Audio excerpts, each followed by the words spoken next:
Hi, I wanted to record a short video explaining why I'm a little bit skeptical when it comes to the use of VR when it relates to e-learning.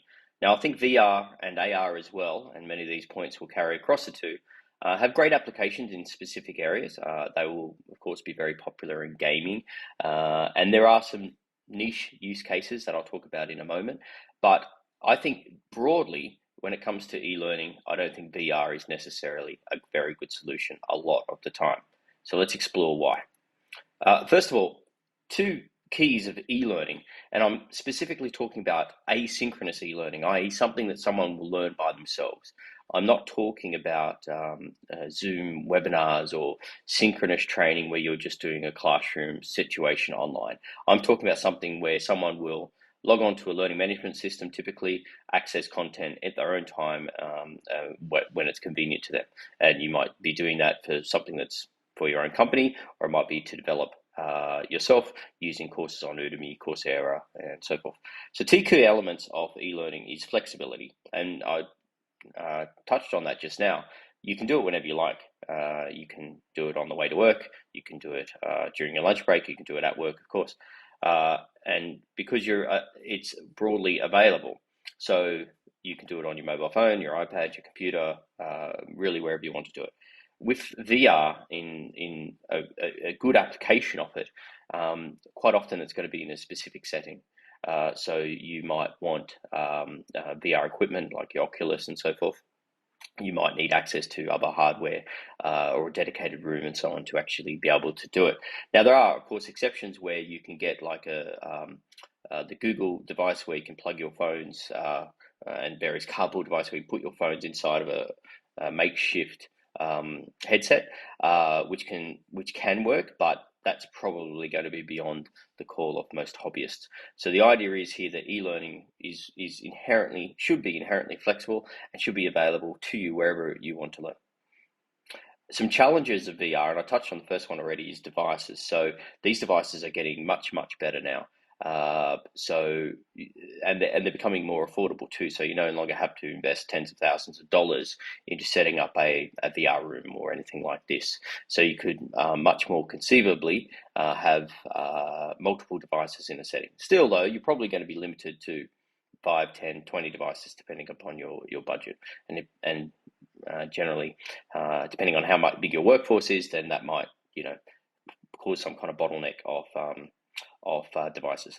Then you've got to talk about development costs. So if you're doing VR in the true sense of it, you're going to have to develop 3D objects. You're probably going to if you're going to map out a workspace or a piece of equipment, then you're going to have to invest quite a bit of money into developing the 3D materials, most likely, to do this. Now, you can buy templates and so forth online as well. There's marketplaces for this now, which is great, but they might not necessarily reflect exactly your workplace or the equipment perhaps that you're looking to train upon.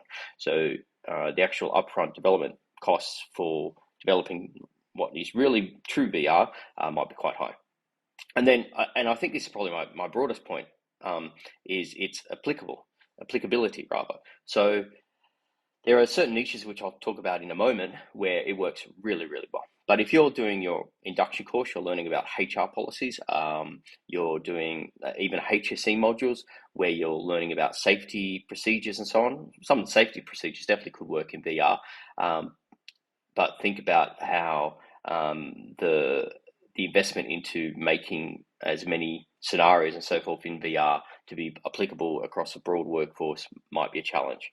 So there are very specific niches. For the bulk of the training that we do, let's say it's even a product training, you're selling a new watch and you want to train your staff on that watch. Is it worth to give that person a VR experience so they can see the watch? Probably they can access the watch. They can see it themselves in physical person a lot of the time. There's not a limited availability to it. So I'm not sure how much additional value they would get from actually doing that in VR. So I don't think VR is applicable in probably 90% or more of cases for most workforces. However, there is a great exception. Let me talk about that now, and I'd love to hear more of these exceptions. So I think in specific niches it works really well, and I'll give you one great example in aviation. I saw this actually in person for one of the local airlines here. So one of the challenges of aviation is, of course, you've got maintenance challenges. You've got to keep pilots up to standard and trained, and so you obviously don't want to do that on training side on a real aircraft. Because they're usually flying and they cost a lot of money to fly. You will have simulators, like high fidelity simulators, where if we use a pilot example, then they'll sit down and practice emergencies in particular. That's really what the pilot is there for, to deal with things when they go wrong. But then still you'll have limitations to the amount of simulators you've got. So I'm not sure how many simulators they might have here, but there might be a handful. And so they'll have hundreds of pilots that will need to go through those simulators. Now, VR there can work very, very well. So for a fraction of the cost of a real simulator, you can develop a VR sim that will cost maybe hundreds or thousands of dollars for the hardware side, and then probably an order of magnitude more than that to develop the actual simulator. But then you can run it through hundreds of times. So in this mid-level or low-level simulation can work particularly well. Now that is important there because aviation is obviously very high cost, high consequence as well, of course. So in that particular niche, it works very, very well, where you've got certain bottlenecks, high value items, and high consequences to the training not working particularly well.